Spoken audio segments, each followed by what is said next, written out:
नमस्कार, आप देख रहे हैं स्वदेश न्यूज। मैं हूं शिवाली श्रीवास्तव आपके साथ और इस प्रोग्राम में चर्चा सियासत के कोरोना पर। देश में एक बार फिर कोरोना के केस बढ़ने लगे हैं। देश भर में जितने केस हैं उनमें आधे अकेले केरल से हैं और वो इसलिए बढ़े हैं कि यहां बकरीद मनाने की छूट दे दी गई है। देश में जहां कांवड़ यात्रा समेत तमाम धार्मिक कार्यक्रमों में रोक लगी रही, वहीं केरल बकरीद पर कोई प्रतिबंध नहीं रहे। अब इसी पर सियासत शुरू हो गई है। केरल की वामपंथी सरकार बीजेपी के निशाने पर है। बीजेपी के राष्ट्रीय प्रवक्ता संबित पात्रा ने राज्य सरकार पर तीखा हमला किया है। संबित पात्रा ने ट्वीट किया है, दांव पर लोगों की जान, केरल मॉडल, ईद पर छूट। केरल में 22,000 मामले, 50 दिनों में 20,000 का आंकड़ा पार करने वाला राज्य। वहीं बीजेपी सांसद कर्नल राज्यवर्धन सिंह राठौर ने लिखा, केरल ऐसा राज्य जिसने राज्य और देश के लोगों की जिंदगी को खतरे में डाल दिया। उन्होंने एक और ट्वीट करके लिखा, केरल में अब देश के 50% से ज्यादा मामले सामने आ रहे हैं। पिछले एक सप्ताह में टोटल कोरोना मामलों की संख्या और पॉजिटिविटी रेट बढ़ी है। उन्होंने तंज कसते हुए यह भी कहा कि महामारी के बीच जबरदस्त तुष्टीकरण की कीमत। इस कार्यक्रम में इसी मसले पर बात करेंगे कि आस्था बढ़ी की जान, और अगर जान बढ़ी तो केरल में बकरीद मनाने के नाम पर छूट क्यों दे दी गई। आपको बता दें, लगातार सियासत की जा रही है कोरोना पर एक बार फिर से सियासत तेज हो गई है। केरल में केस बढ़ने के बाद सवाल भी उठने लगे हैं। जान पर भारी क्यों पड़ रहे धार्मिक रिवाज, जान बड़ी या धार्मिक रिवाज। कभी चुनाव तो कभी रैली के नाम पर यह छूट दी जा रही है। ऐसे में क्यों ना बढ़े कोरोना के केस। चर्चा शुरू करें इससे पहले आपको बता दें कि केरल में मंगलवार को कोविड-19 के 22,129 नए मामले सामने आए हैं, जिसके बाद कुल संक्रमित मरीजों का आंकड़ा बढ़कर 33,05,245 हो गया है। वहीं राज्य का पॉजिटिविटी रेट 12% से ज्यादा हो गया है। आपको बता दें, केरल की वामपंथी सरकार ने लॉकडाउन में राज्य सरकार ने 18 से 20 जुलाई तक के लिए ढील दी थी। राज्य सरकार के इस फैसले को सुप्रीम कोर्ट में चुनौती दी गई थी, जिस पर सुप्रीम कोर्ट में जो जवाब दिया था उसमें कहा गया था कि प्रतिबंध और आर्थिक मंदी लोगों के जीवन को गंभीर रूप से प्रभावित कर रही है, इसलिए एक्सपर्ट की राय को ध्यान में रखते हुए छूट दी गई है। राज्य सरकार ने कहा, बीमारी के प्रसार को नियंत्रित करने के लिए विशेष उपाय किए जा रहे हैं। इस पर सुप्रीम कोर्ट ने राज्य सरकार को कुछ राहत प्रदान भी की थी, लेकिन नतीजा हम सबके सामने है। इसी पर करेंगे चर्चा। हमारे साथ चर्चा में शामिल होने के लिए मेहमान जुड़ गए हैं। सबसे पहले उनसे आपका तारुफ करवा देते हैं। स्वामी चक्रपाणी महाराज जी हमारे साथ जुड़े हुए हैं, हिंदू धर्मगुरु हैं। Doctor RN. टंडन हमारे साथ जुड़ गए हैं, पूर्व जनरल सेक्रेटरी हैं आईएमए के। एजाज अथर मुस्लिम स्कॉलर हैं, हमारे साथ जुड़े हुए हैं। सर, बहुत बहुत स्वागत है आप तीनों का स्वदेश न्यूज में। डॉक्टर टंडन, शुरुआत आपसे। केरल में मामले इतने ज्यादा सामने आ रहे हैं, देश में जितने मामले आ रहे हैं आधे केरल में हैं। आपको क्या लगता है कि ये बड़ी वजह नहीं है जो सामाजिक कार्यक्रमों के लिए जो छूट दी जा रही है? क्या इसका कोई इफेक्ट नहीं पड़ रहा है कोरोना के मामलों में? पे हम लोग शुरू से ही बात कर रहे हैं कि जो सोशल डिस्टेंसिंग की बात करते हैं और कोरोना एप्रोप्रिएट बिहेवियर की बात करते हैं, वो सबसे जरूरी चीज है आपको इस कोरोना महामारी से बचाने के लिए। और दूसरी चीज जो हमारे लिए इम्पोर्टेंट है वो है वैक्सीनेशन, और तीसरा है जो इन्फेक्शन पहले हो चुका है उनसे जो हमारी बॉडीज में एंटीबॉडीज आएंगे वो भी कुछ हद तक आपको प्रोटेक्ट करें। तो केरल मॉडल की जहां तक बात होती रही है शुरू से कि केरल में जो फर्स्ट वेव सेकेंड वेव में जिस तरह से उन्होंने बीमारियों इसको फैलने से रोका और कंट्रोल किया, वो काबिले तारीफ रहा है, सबने उसकी तारीफ की। तो उस समय जो लोगों के अंदर इन्फेक्शन नहीं पहुंचा वो एक बहुत बड़ी चीज थी जो केरल में रही। पर अब अचानक अगर आपने रिलैक्सेशन किसी भी चीज के लिए दिया, चाहे वो कोई भी चीज, पॉलिटिकल एक्टिविटीज हो, रिलीजियस एक्टिविटी हो, स्पोर्ट्स एक्टिविटी हो, चाहे अदरवाइज आप मार्केट का हाल देखे, रोज दिल्ली में एक न एक मार्केट को बंद किया जाता है क्योंकि वहां पर लोग सोशल डिस्टेंसिंग को फॉलो नहीं करते। और इन सब वजहों को लेकर सबको पता है कि कोरोना वायरस इन्हीं चीजों से फैलता है। वो अलग बात है कि केरल में जो है कोई भी बात करेगा कि वहां का वैक्सीनेशन भी सबसे तेज चल रहा है, पर एक चीज को लोग नहीं समझते कि जो फर्स्ट और सेकेंड वेव के इन्फेक्शन केरल में बहुत कम हुए, तो वहाँ की जो सीरो पॉजिटिविटी है, जो एंटीबॉडीज हैं, वैक्सीन नहीं लगी है और इन्फेक्शन भी कम हुआ है, वो सिर्फ 45% है, जबकि पूरे देश का जो सीरियस सर्वे रिपोर्ट देता है वो देता है 62% के पास। यानी कि केरल में लोगों को और भी तेजी से वैक्सीनेशन की जरूरत है और ज्यादा सोशल डिस्टेंसिंग और कोरोना एप्रोप्रिएट बिहेवियर को फॉलो करने की जरूरत है, क्योंकि यही दो चीजें हैं जो आपको बचा सकती। अगर आपके अंदर एंटीबॉडीज नहीं है, चाहे वो वैक्सीन ना लगने की वजह से हुई है या आपको एक्सपोजर नहीं हुआ, इसका मतलब ये है कि आपको अपने आप को और अपने परिवार को और अपने शहर को और अपनी स्टेट को और अपने देश को बचाने के लिए एक कोरोना एप्रोप्रिएट बिहेवियर को फॉलो करना सबसे ज्यादा जरूरी है। सब लोग देख चुके हैं कि जो भी प्रॉब्लम्स आई हैं कोरोना बढ़ने की, पहले वेव के बाद से जितनी भी चीजें आपने देखी हैं, चाहे वो कुछ भी हुआ हो, किसी भी तरीके की एक्टिविटीज थी, जहां भीड़ हुई है, उन सब जगहों से इन्फेक्शन फैलना शुरू। और वहां पर जब सोशल डिस्टेंसिंग खत्म हो जाती है तो जिस स्पीड से वायरस बढ़ता है, और जब स्पीड से वायरस बढ़ता है तो उसके म्यूटेशंस भी बहुत ज्यादा होते हैं, और जो नया म्यूटेंट आता है वो आपको हर तरह से परेशान करता है। सीवियरिटी भी ज्यादा होती है, इन्फेक्टिविटी भी ज्यादा होती है, और जो दवाइयां हम अभी 1.5 साल से लोगों को दे रहे हैं उनका असर भी कम होने लगता है, और साथ में जो वैक्सीन लग रही है उसका कितना इफेक्ट होता है ये किसी को पता नहीं। तो हमें अगर नए म्यूटेंट्स को बचाना है, नए वायरस के इन्फेक्शन से अपने आप को बचाना है, तो सबसे जरूरी है कोरोना एप्रोप्रिएट बिहेवियर, और उसके साथ में वैक्सीनेशन एक ऐसी चीज है जो हमारे को इस पेंडेमिक से लड़ाई लड़ने में बिल्कुल डॉक्टर टंडन, बिल्कुल सही अगर बात हम आपने आपको कही है। दो बातें बताएं, जहाँ पे यूनाइटेड किंगडम में जिस तरह से कोरोना फैला, सेकेंड वेव में प्रॉब्लम्स आई, थर्ड वेव में प्रॉब्लम्स आई, और वहां पे लॉकडाउन खत्म हो गया, और उम्मीद ये की जा रही कि 2-3 महीने में वो पेंडेमिक पे कंट्रोल पा लेंगे। उसकी वजह सिर्फ एक है कि उनका वैक्सीनेशन प्रोग्राम जो है वो बहुत तेजी से बढ़ रहा है, और वो 70-80% पॉपुलेशन को वैक्सीनेट करने में सक्षम हो चुके हैं, जबकि हम बहुत कम हैं। अभी जहां पर भी साउथ ईस्ट एशिया में वैक्सीनेशन नहीं हो पाया है, हर जगह जो है वो प्रॉब्लम आ रही है, चाहे वो इंडोनेशिया हो, चाहे वो मलेशिया हो, चाहे वो ईरान हो। डॉक्टर्स ये मान रहे हैं कि सोशल डिस्टेंसिंग बहुत जरूरी है, ऐसे में कोरोना एप्रोप्रिएट बिहेवियर बहुत जरूरी है, और इस तरह के सामाजिक कार्यक्रमों में वो होना पॉसिबल नहीं है। स्वामी जी, आपका क्या मानना है, क्योंकि कांवड़ यात्रा भी रद्द कर दी गई, कांवड़ यात्रा पर भी रोक लगा दी गई है, सारे सामाजिक कार्यक्रम भी रोके गए हैं, ऐसे में आपको क्या लगता है केरल पर जो छूट दी गई थी बकरीद पर, वो बड़ा कारण बना है अब ऐसे में जब संक्रमण इतना ज्यादा हो रहा है? एक बात इसको समझना बहुत जरूरी होगा। मैं शुरू से इस बात का समर्थक हूँ कि कोई भी वो ठीक है, परमात्मा तो सबको मारने वाला, परमात्मा ही बचाने वाला है, सब परमात्मा के हानि लाभ जीवन मरण या सपयस विधियात।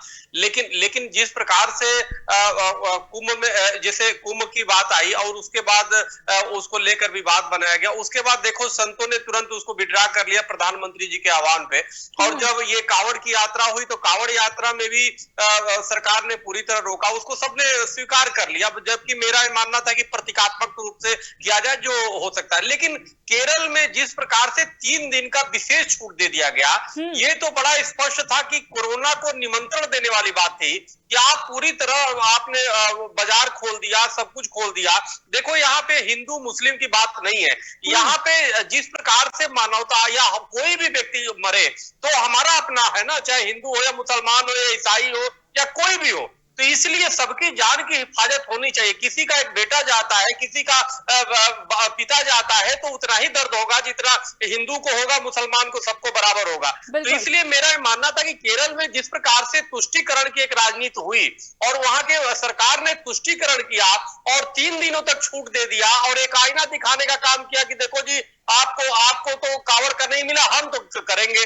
इससे कई जो कट्टरपंथी संगठन थे बड़ा प्रसन्न भी हो गए, इस पे सुप्रीम कोर्ट ने भी बड़ा संज्ञान लिया था और उसने फटकार लगाई थी। लेकिन सरकार की बहुत ही अविवेकपूर्ण ये निर्णय था 3 दिनों का छूट देना, जबकि जो डॉक्टर एसोसिएशन के लोग थे उन्होंने भी मना किया था, उन्होंने याचिका भी लगाई थी।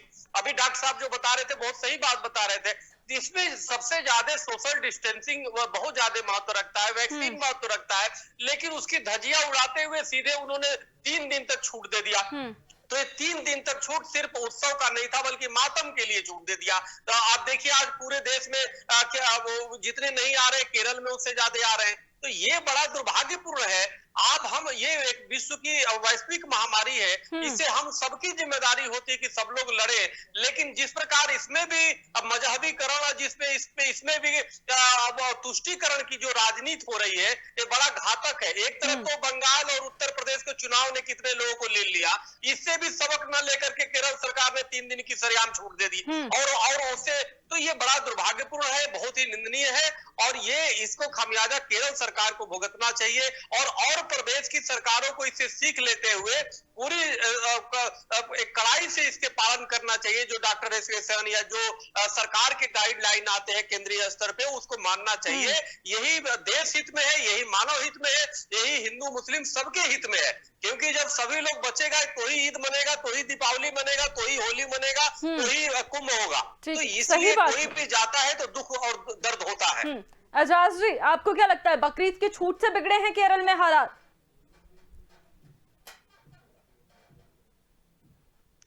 एजाज साहब, आप तक मेरी आवाज पहुंच रही है? देखिए ऐसा हैगा कि केरल के हालात मैं ये नहीं कह सकता, लेकिन मामला ये हैगा कि कोई भी त्योहार हो उसके अंदर सबसे पहले जो गाइडलाइंस हैं उसको जरूर फॉलो करना चाहिए, उसको मानना चाहिए, सोशल डिस्टेंसिंग रखना चाहिए, मास्क पहन के रखना चाहिए। हम त्योहारों में इतने अंधे ना हो जाएं कि हम सारे कायदे कानून सारी गाइडलाइंस भूल जाएं। हमको पहले अपनी जिंदगी और दूसरे की जिंदगी का ख्याल रखना चाहिए। सबसे बेसिक और बुनियादी चीज, खुद भी जीजिए, जिंदा रहिए और खुद भी हिफाजत से रहिए और दूसरे को भी जीने दीजिए और उसको भी सेफ रखिए। इस कानून और इस बात के ऊपर आप अमल कीजिए। लेकिन सर अब तो हालात बिगड़ गए ना, नहीं पहना गया मास्क और वो कोई त्योहार हो, मैं इसके अंदर एक दिन में सर एक दिन में 20,000 से ज्यादा मामले आए हैं सिर्फ केरल में, और वो कितने और बढ़ेंगे अब इसका अंदाजा लगाना भी मुश्किल है, क्योंकि डॉक्टर साहब हमारे साथ मौजूद हैं, वो बता रहे हैं कि किस तरह से संक्रमण फैलता है। बिल्कुल, देखिए जो डॉक्टर बता रहे हैं इस वक्त उन्हीं की जो डॉक्टर्स की राय है उसको पूरा देश का पूरा दुनिया मान रही है और उन्हीं के ऊपर अमल कर रही है। हम सब लोग भी डॉक्टर्स ही की बताई हुई बातों के ऊपर अमल कर रहे हैं कि आप सोशल डिस्टेंसिंग रखिए, आप मास्क लगाए रखिए, आप हाथ ना मिलाइए, आप हाथ थोड़ी थोड़ी देर के बाद अपने धोते रहिए, सैनिटाइज करते रहिए, इसलिए कि जो हम बीमारी है, जो वायरस है, उसको हम अपनी आंख से नहीं देख सकते हैं। हमें नहीं मालूम है कि कब वो वायरस हमको अपनी लपेट में, चपत में ले ले। लेकिन सर सवाल, मेरे एक सवाल का जवाब दीजिए, क्या बकरीद मनाना अभी इतना ज्यादा मनाइएगा, घर पे मनाई जाती, अगर इस तरह की छूट ना दी जाती तो क्या त्योहार का मजा कम हो जाता? क्या त्योहार नहीं होता? नहीं, देखिए ऐसा आएगा कि त्योहार कोई भी हो, चाहे ईद हो, बकरीद हो या और कोई दूसरे धर्म के त्योहार हो, उन सबको यही बात अपने सामने रखना चाहिए है कि अगर हम जिंदा रहेंगे तभी तो हम त्योहार सर सबने रखी ना। कावड़ यात्रा रद्द कर दी गई, कावड़ यात्रा खत्म कर दी गई अभी के लिए, इस बार नहीं हो रही है कावड़ यात्रा। माननीय सुप्रीम कोर्ट ने आदेश दिया है ना, तब रद्द हुई है ना। सर सुप्रीम कोर्ट ने तो इसमें भी दखल दिया था, ये तो रद्द नहीं हुआ ना। लेकिन देखिए मस्जिदों में 50 आदमियों की परमिशन थी, 50 आदमियों ने नमाज पढ़ी है, 50 आदमियों के अंदर, उससे ऊपर 2 लोग नहीं गए नमाज पढ़ने के लिए। जो गाइडलाइन है 50 आदमियों की उसी का पालन किया गया, लेकिन शहर में जो पालन नहीं हुआ है वो सिर्फ उसको केवल आप बकरीद ही के ऊपर ना जोड़िए। आप देखिए तो शहर के अंदर कितनी ज्यादा भीड़ भाड़ है, कितनी शहर के अंदर भीड़ भाड़ है, वहां के ऊपर क्यों पालन नहीं होता है? समझा, बम्पर टू बम्पर गाड़ियां चल रही हैं और आदमी सड़क के ऊपर चलने की जगह नहीं है, पैदल आदमी नहीं चल सकता सड़क के ऊपर, इतना रश है, इतना ट्रैफिक है।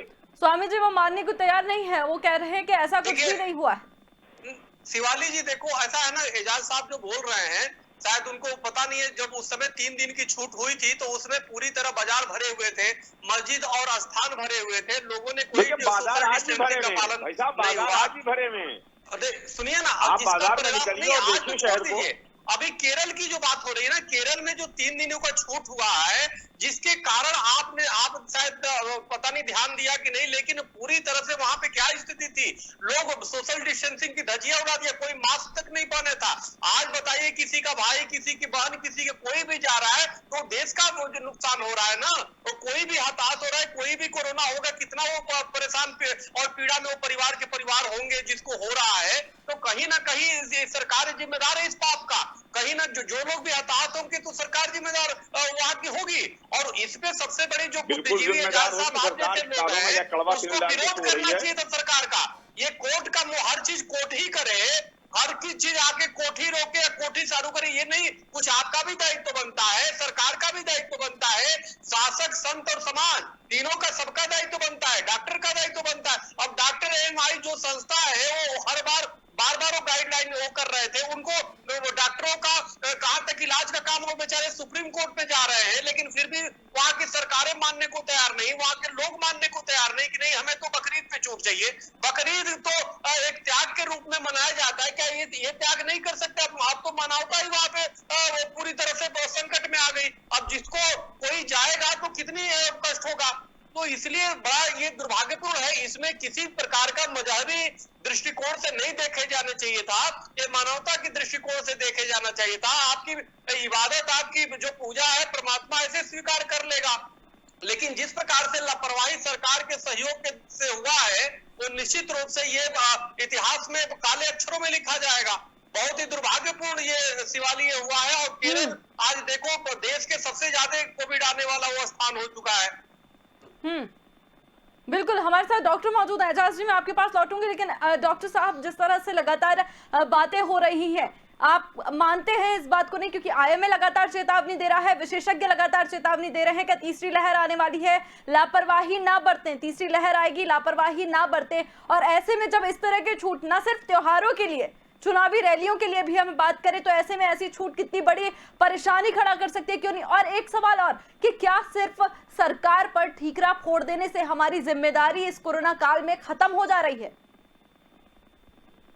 देखिए, सबसे पहली चीज तो हमको ये समझना चाहिए कि हमने पहली वेव और दूसरी वेव के बीच में क्या क्या गलतियां करी, उसकी वजह से दूसरी वेव का क्या रूप देखा। अगर वही चीजें हम दूसरी वेव जो अभी खत्म नहीं हुई है, उसी को ही हम फॉलो करते रहेंगे, उन्हीं गलतियों को दोहराते रहेंगे, जिसकी वजह से दूसरी वेव का ये रूप देखा कि 4 लाख केसेस एक दिन में होते थे। तो हमारे को अगर अपनी गलतियों से भी सीखना नहीं आता है, तो भगवान ही हमारी रक्षा कर सकता है, बाकी तो कौन क्या करेगा। सरकारें क्या करेंगी और दूसरा आदमी क्या करेगा, हेल्थ प्रोफेशनल क्या करेगा। हेल्थ प्रोफेशनल तो वही कर सकते हैं जो हम पिछले 1.5 साल से समझा रहे हैं कि सोशल डिस्टेंसिंग, मास्क और हैंड सैनिटाइजेशन आपका सबसे बड़ा आपके पास हथियार है, जिसको लेकर के आप हर समय अपने घर में रह सकते हैं और चल सकते हैं। अगर आपने इसी हथियार को छोड़ दिया और आप सिर्फ सरकार के एक वैक्सीन के हथियार के ऊपर चढ़ते रहे, तो मेरे ख्याल से हमारे देश में दिक्कत हो रही है और वो होती जाए। और ये कितनी स्टडीज आ चुकी हैं जिन्होंने ये प्रेडिक्ट किया हुआ है कि थर्ड वेव आनी है। विश्व के हर एक एरिया में थर्ड वेव आ रही है। यूएसए में केसेस बढ़ना शुरू हो गए, 52,000 केसेस हो चुके हैं। यूके में भी केसेस बढ़ रहे हैं, उनका वैक्सीनेशन बहुत अच्छा है, इसलिए मोर्टेलिटी, मॉर्बिडिटी। डॉक्टर, जिस तरह से केरल में जिस तरह से केस बढ़ रहे हैं, क्या इसको मान लिया जाए कि तीसरी लहर की ये दस्तक शुरू हो चुकी है अपने आप ही? देखिए, तीसरी वेव की दस्तक हम बहुत दिनों से बात कर रहे हैं कि ऑलरेडी हमारे देश में दी जा रही है। वायरस हमारे को दे रहा है दस्तक, और हम जिस तरह से वायरस के लिए खाना परोस रहे हैं, चाहे वो हिल स्टेशन पे जाते हैं, चाहे वो रिलीजियस प्लेस पे जाते हैं या मार्केट्स में जाते हैं, तो वो तीसरी वेव की दस्तक है। अभी तक नॉर्थ ईस्ट में केसेस बहुत कम थे, वहां पर बढ़ना शुरू हो गए, डेथ्स भी हो रही है, नंबर ऑफ केसेस भी बढ़ रहे हैं। उनके स्टेट को देखिए, छोटी छोटी स्टेट्स हैं पर केसेस बढ़ रहे हैं। केरल में जिस तरह से कंट्रोल था, वो कंट्रोल खत्म हो गया और नंबर ऑफ केसेस बढ़ रहे हैं। ये सब तीसरी वेव की तरफ आपको ले जा रहे हैं। और अगर यहीं पे कोई खतरनाक म्यूटेंट वायरस आ गया, जो प्रेडिक्शन है कि वायरस म्यूटेट हो रहा है, हमने उसके ऊपर इतने सारे दवाइयों के इफेक्ट डाले हुए हैं, इतनी वैक्सीन लगा रहे हैं चारों तरफ विश्व में, कि वायरस अपने आप को स्ट्रॉन्ग करने की कोशिश कर रहा है। साहब, कौन जिम्मेदार है अब केरल में? है जी, कौन जिम्मेदार है अब केरल में इन हालातों का? जिम्मेदारी किसी एक के सर आप नहीं कह सकते किसी को मत ठहराइए, हर आदमी जिम्मेदारी का ठीकरा मैं तो किसी कह एक रहा के हूं सर पर कि नहीं छोड़ा जा गवर्नमेंट ने सकता है। भी वही तो बात कर रहे हैं एजाज साहब, यही तो आपको बिल्कुल यही तो आपको समझने की जरूरत है एजाज साहब कि जिम्मेदारी का ठीकरा एक इंसान पर नहीं है। जिम्मेदारी का ठीकरा किसी एक इंसान पर नहीं है, आप खुद कह रहे हैं। तो फिर मानिए ना कि एक पर नहीं है, सब जिम्मेदार हैं इसके अंदर, सबके सरों पर जिम्मेदारी है। क्यों, क्या प्रशासन सो रहा था, उसको नहीं नजर आ रहा था कि भीड़ है, कोई मास्क लगाए हुए नहीं है? क्या सरकार सो रही थी केरल में? सब सरकार डंडे दिखाए, सब प्रशासन डंडे दिखाए तभी होगा क्या सर? अपनी जिम्मेदारी कुछ नहीं है, तो लाया जाता है। अपने लिए अपनों की जान जरूरी नहीं है।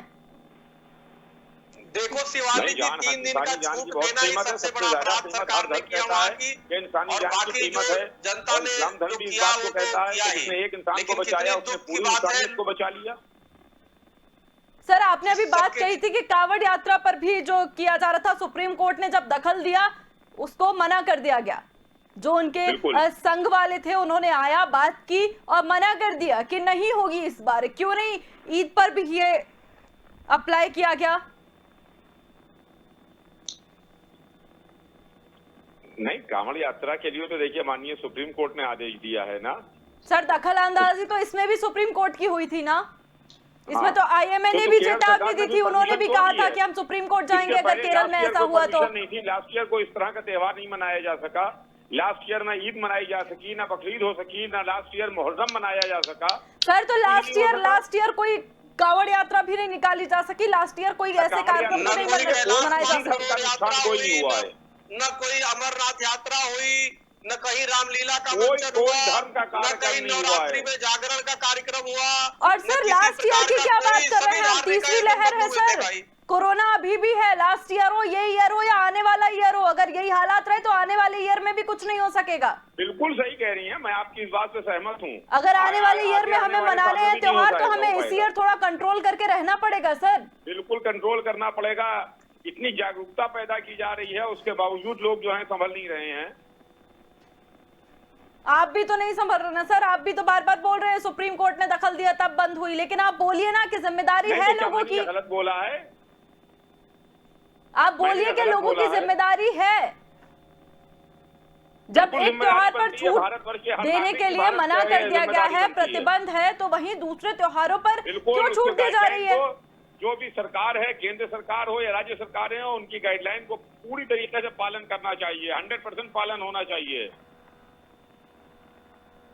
स्वामी जी जवाब दीजिए।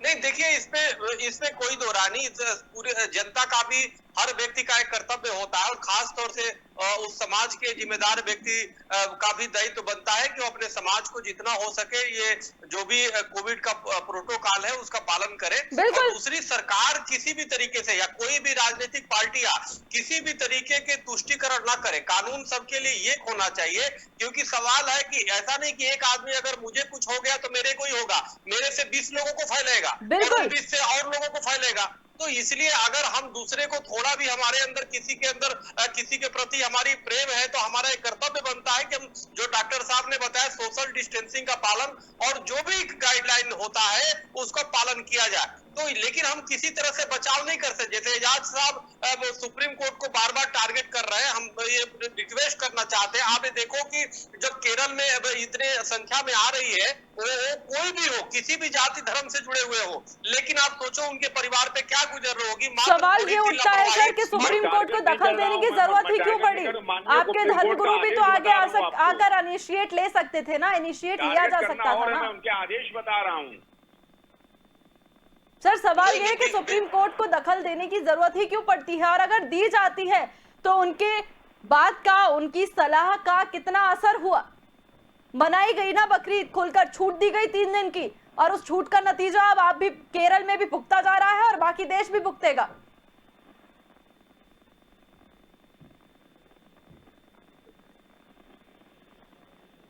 नहीं, बिल्कुल इसको ये गलत है। इसको जो छूट दी गई है उसका गलत फायदा हर किसी को उठाना चाहिए। छूट का गलत फायदा किसी को नहीं उठाना चाहिए। अगर छूट दी गई है तो इसलिए नहीं दी गई है कि आप अपनी जो गाइडलाइन है उसको आप सर तोड़ सवाल दीजिए, यही जो था कि प्रोटोकॉल है छूट उसको दी आप ही फॉलो क्यों ना गई कीजिए। ऐसे में? अगर ये त्योहार की बात थी तो इस तरह से विशेष छूट क्यों दी गई?